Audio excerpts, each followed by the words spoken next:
एक नगर में एक व्यक्ति रहता था। उसके पास इतना धन था कि वो अपनी ज़िंदगी आराम से बिता सकता था। उसका कारोबार भी चारों ओर फैला हुआ है, लेकिन फिर भी उसका मन अशांत रहता है। कभी अपनी संपत्ति की चिंता तो कभी अपनी कारोबार की चिंता करते रहता है। इसी चिंता और तनाव के कारण वो बीमार होने लगा। उसका ये दशा देख उसके दोस्तों ने उसे भगवान बुद्ध के पास जाने का सलाह दिया। अगले दिन सुबह होते ही वो व्यक्ति भगवान बुद्ध के पास पहुंचा और तथागत को प्रणाम करके अपनी समस्या बताया।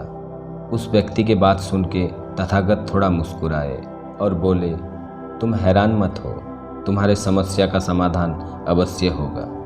बस तुम्हें यहाँ रहकर कुछ दिन भगवान का ध्यान करना पड़ेगा।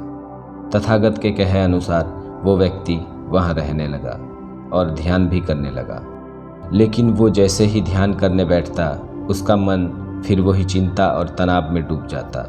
उसने ये बात तथागत को बताया, लेकिन तथागत कोई जवाब नहीं दी। एक दिन सुबह वो व्यक्ति तथागत के साथ भ्रमण में निकला। रास्ते में चलते चलते उसके पैर में एक कांटा चुभ गया और वो दर्द के मारे चिल्लाने लगा। ये देख तथागत बोले, तुम अगर इस कांटे को निकाल दोगे तो तुम्हें इस दर्द से मुक्ति मिल जाएगा।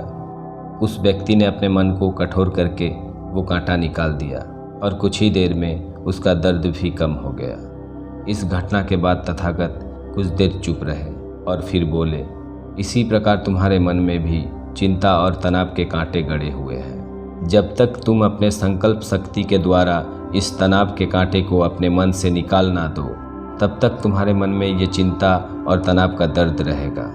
दृढ़ इच्छा शक्ति के द्वारा ही ये संभव है। तथागत की ये बात सुन उस व्यक्ति को समझ आ गया और उस दिन से वो व्यक्ति तनाव मुक्त जीवन का राज जान गया।